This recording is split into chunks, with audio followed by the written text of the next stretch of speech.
Zambi wavova kwano wayenda longa bantu bami Batubu bafovele baseyin zabiko Bajaba nwaba kwela kwelisa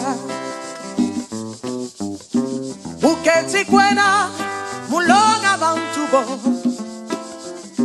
Katukira katuseyin zabiko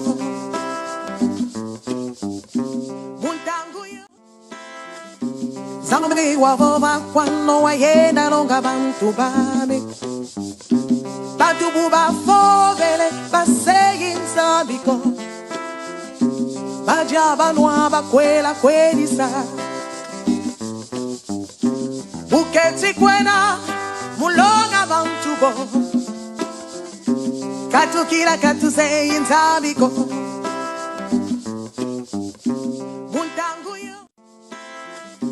Zambi wavova kwano wayenda longa bantu bami Batubu bafovele baseyin zabiko Bajaba nwaba kwela kwelisa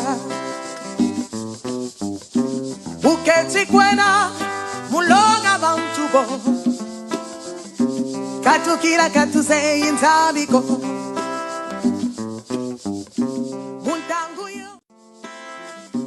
Zambi wavova kwano wayenda longa bantu bami Batubu bafovele baseyin zabiko Bajaba nwaba kwela kwelisa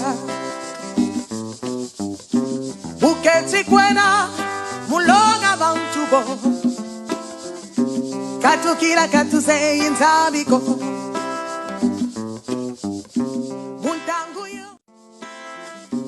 Zambi wavova kwano wayenda longa bantu bami Batubu bafovele baseyin zabiko Bajaba nwaba kwela kwelisa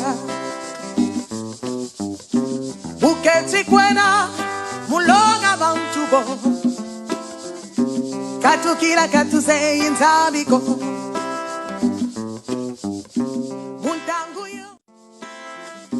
Zambi wavova kwano wayenda longa bantu bami Batubu bafovele baseyin zabiko Bajaba nwaba kwela kwelisa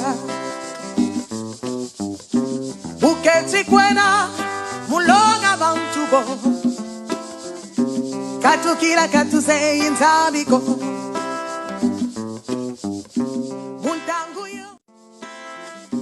Zambi wavova kwano wayenda longa bantu bami Batubu ba Le pouvoir ne se donne pas, le pouvoir s'arrache. Et il faut que le peuple noir apprenne à arracher le pouvoir. Ça ne se donne pas. Moi, quand j'entends certains Africains ou certains m'écrivent me dire « Madame Beyala, quand est-ce que M. Hollande va venir nous libérer ?» Je leur dis jamais. Il ne viendra vous libérer. Soyons clairs là-dessus. Un peuple se libère par lui-même. Personne n'a jamais libéré personne. Ça n'existe pas dans l'histoire du monde.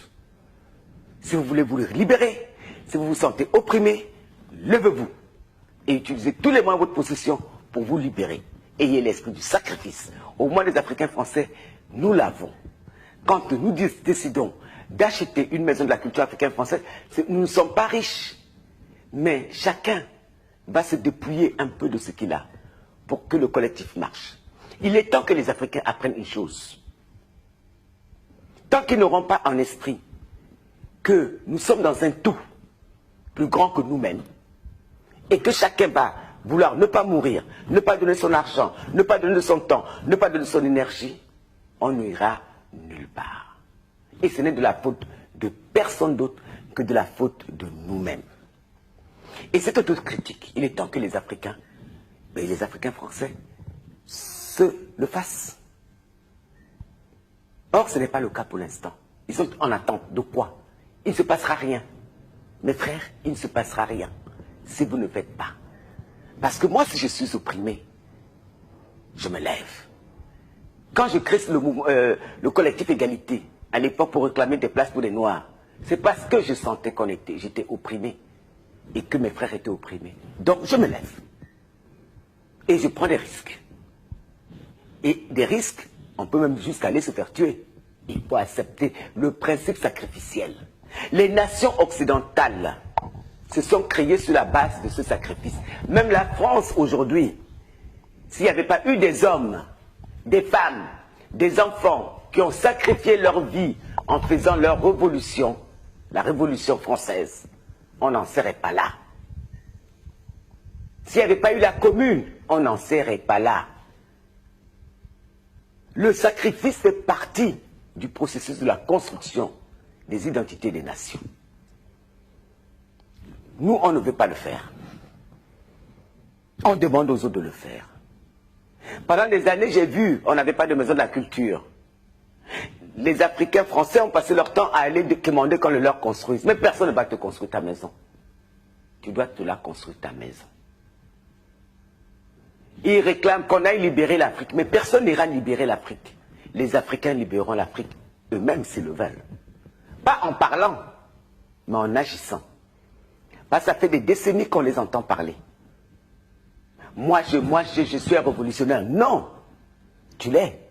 Pose l'acte. Tu n'es pas content du régime. Lève-toi. Déjà à l'époque, j'ai réécouté récemment Fela Ramson Kuti. Tout ce que je dis là, il le disait déjà. Ça veut dire que c'est un comportement chez nous récurrent. Le refus du sacrifice. Donc on ne bâtira jamais de nation tant qu'on ne l'aura pas. Tout le monde veut arriver à Dieu, mais personne ne veut mourir. Tout le monde va arriver à Dieu, personne ne veut mourir. Et c'est très spécifique à notre culture. Et c'est ça qui est dommage. Et ce n'est pas seulement au niveau du sacrifice physique, mais même de l'argent. On vous dit, on va faire des cotisations pour envoyer telle chose dans tel endroit. Ceux-là même qui sont concernés par l'endroit ont du mal à donner 1 euro. Bon Dieu. Comment voulez-vous avancer? Le peuple Tutsi nous avait donné un exemple en 1994, 95, 96. Ils étaient maltraités, ils avaient subi un génocide. Qu'est-ce qu'ils ont fait? Tous les Tutsis du monde, je vous le signale, étaient obligés de donner, je crois, le tiers de leur salaire comme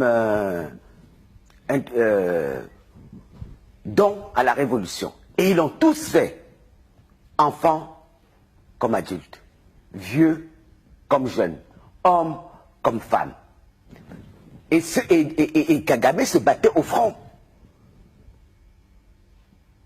Là, j'entends des gens, oh, on est en train de nous tuer et nous, on n'est pas contents. Et ils marchent. Mais marcher. Mais marcher, c'est thérapeutique, certes. Mais ce n'est pas comme ça que l'histoire des peuples change. L'histoire des peuples change par le sens du sacrifice. Là, quand Hollande est passé l'autre jour à la télé, il appelait tous les Français au sacrifice économique pour redresser la France. Moi, je ne suis pas très heureuse de donner mon argent, mais je vais donner. Parce qu'à des moments précis de l'histoire, tout le monde doit faire le geste nécessaire. S'il faut donner un enfant, on donne l'enfant. S'il faut donner de l'argent, on donne l'argent. Quand vous dites ici, il faut donner un enfant, on donne l'enfant, c'est-à-dire? Pendant la Révolution, c'est ce qui s'est passé. Il y a des gamins qui sont allés pour qu'on ait la République d'aujourd'hui. Qui sont allés mourir pour ça. On meurt pour ces idées, il faut avoir le sens du sacrifice.